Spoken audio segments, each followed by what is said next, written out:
Fala, Andorinhas! Eu sou a Ana Luísa. Eu sou o Greg. E nós somos o canal Luz Ideias!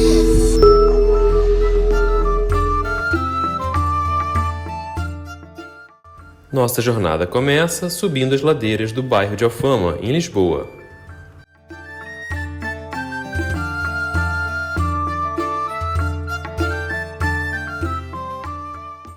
O Castelo de São Jorge já foi conhecido como Paço de Alcáçova e também já teve diversos outros nomes dependendo do período histórico e dos povos que dele se apoderavam e reconstruíam.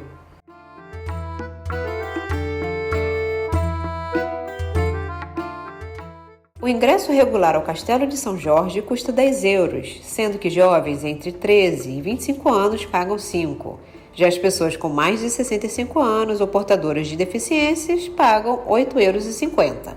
A entrada só é gratuita para menores de 12 anos e para quem reside em Lisboa.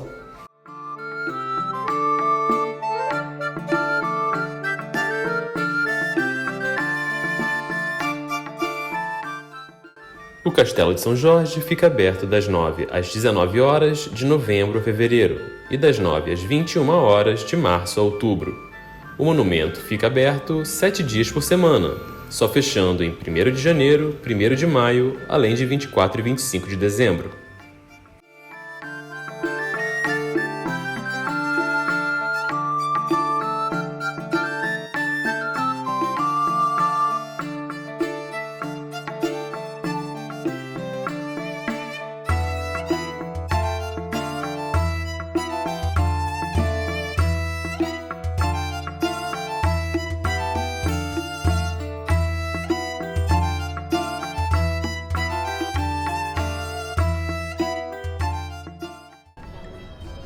Aqui no canal a gente já fez um vídeo sobre os miradouros aqui de Lisboa, que a gente achou interessante mostrar para vocês. E com certeza um deles, aliás, talvez o mais emblemático, né? Eu acho que o eleito pelo povo, por todos, como sendo o mais emblemático, é aqui o do Castelo de São Jorge, porque daqui você tem uma vista realmente panorâmica da cidade. Então você consegue avistar a Ponte 25 de Abril, o Rio Tejo, obviamente, né? A Praça do Comércio, consegue ver um pouquinho mais para lá o elevador de Santa Justa, a Igreja do Carmo, enfim. Você se perde por aqui, né, admirando essa vista maravilhosa, linda dos telhados avermelhados, né, lisboetas, e também tentando encontrar esses pontos de interesse da cidade.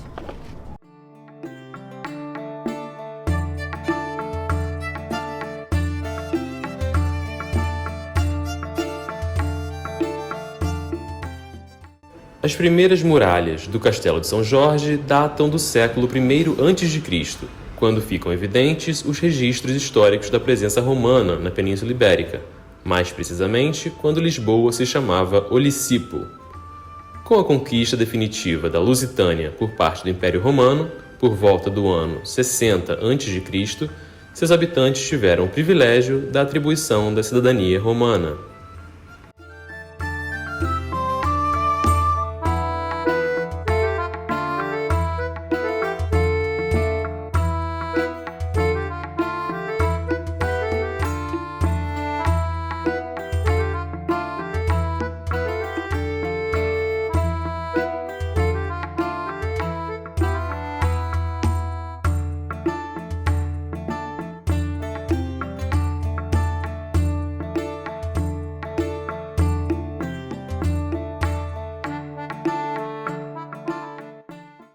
O sítio arqueológico do Castelo de São Jorge reúne vestígios de períodos bastante significativos da história de Lisboa, desde as primeiras ocupações durante a Idade do Ferro, entre os séculos 6 e 3 a.C., passando pelo bairro islâmico nos séculos 11 e 12, chegando às ruínas da última residência palaciana da antiga Alcáçova, datada entre os séculos 15 e 18, destruída pelo terremoto de 1755.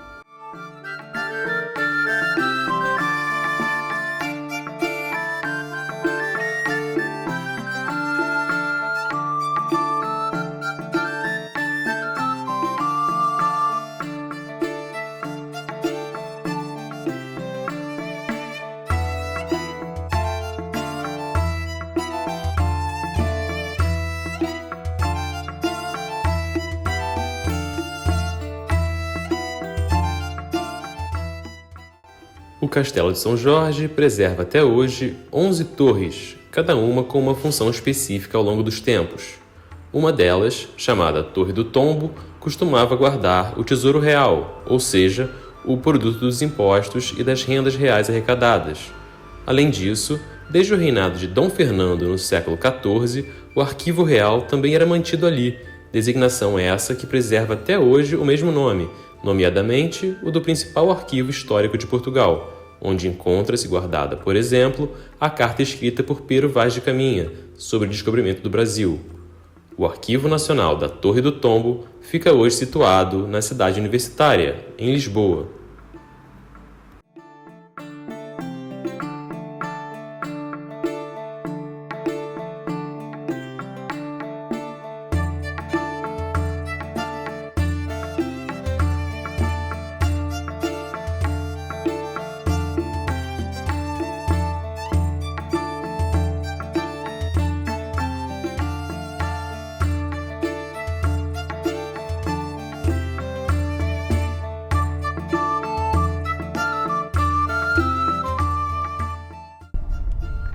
Se Lisboa acabou se tornando a capital do Reino Português, posteriormente do Império Português, né? E a gente sabe que Lisboa nasceu, né, no bairro de Alfama, como a gente abordou em outro vídeo aqui no canal. Lisboa, por sua vez, tem aqui no Castelo de São Jorge, né, no que hoje é conhecido como Castelo de São Jorge, teve, né, historicamente, o seu epicentro, o seu cerne, né, o ponto estratégico, o ponto geográfico mais privilegiado dessa ocupação, né, urbana que passou de civilização em civilização.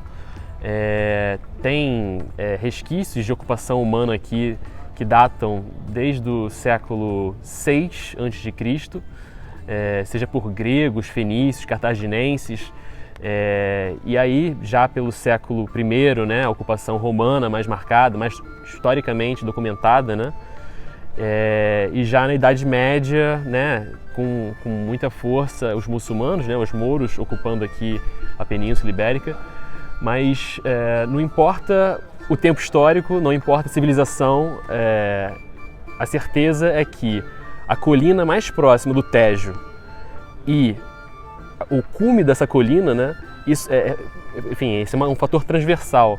Isso sempre foi, aqui sempre foi o ponto, enfim, socialmente, politicamente mais privilegiado, né, de qualquer ocupação urbana que Lisboa já teve no seu passado.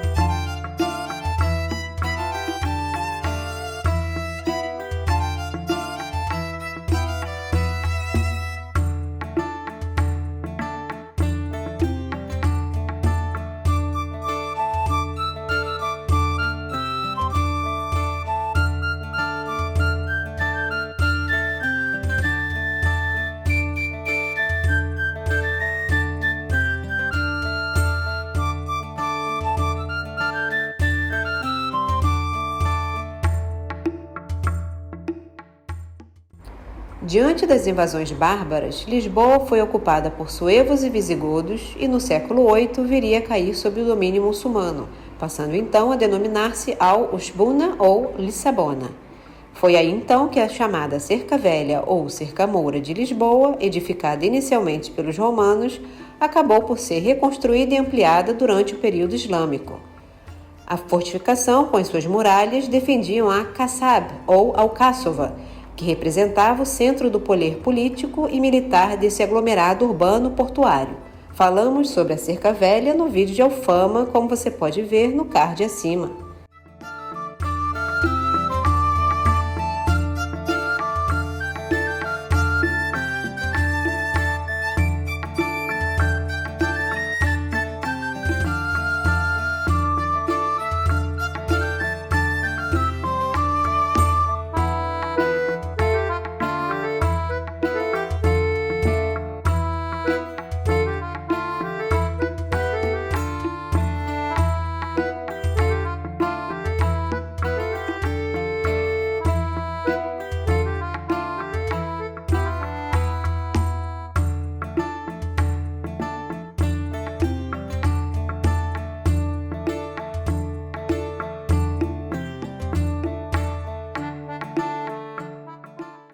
E concretamente falando, o Castelo de São Jorge foi construído nos séculos X e XI pelos muçulmanos.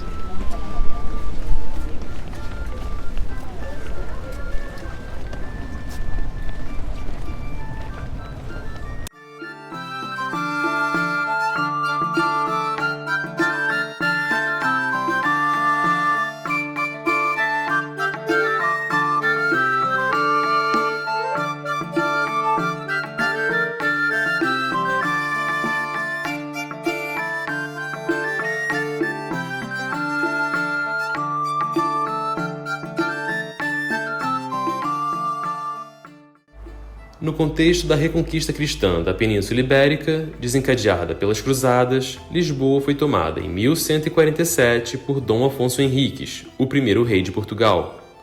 Foi a partir daí, até o século XVI, que o Castelo de São Jorge conheceu seu período áureo, enquanto espaço cortesão.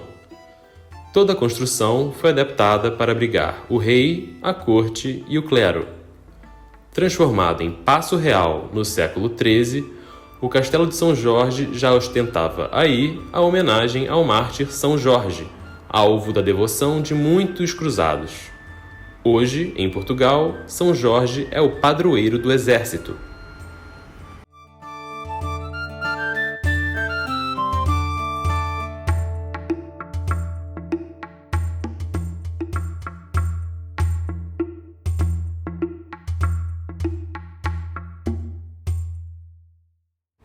Foi nesse castelo medieval, em 1499, que Vasco da Gama foi recepcionado por Dom Manuel I após ter descoberto o caminho marítimo para as Índias.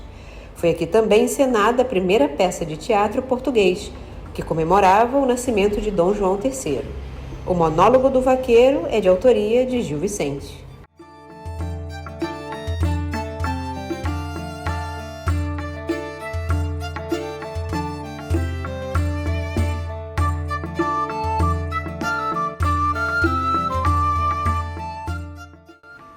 Com a União Ibérica, a partir de 1580, o Castelo de São Jorge passa a ter um caráter funcional mais militar, algo que foi mantido até o início do século XX.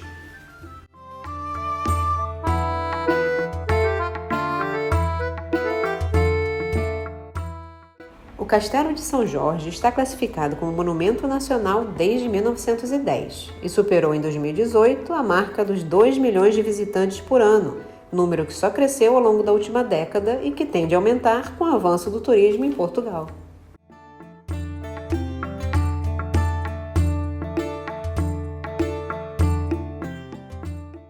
E aqui uma lógica de construção de castelos, né? Em geral, claro que aqui embaixo vocês já viram um fosso, mas essas janelas são construídas dessa forma para que você fique, sei lá, 90% protegido, né, das flechas e de qualquer disparo que haja de lá para cá, mas daqui para lá a proporção se inverte, né? Ou seja, quem daqui está protegido, mas quem está lá está hiper vulnerável, né? Então aqui qualquer tiro, qualquer lançamento de lança, né, pega facilmente quem está lá fora, bem vulnerável.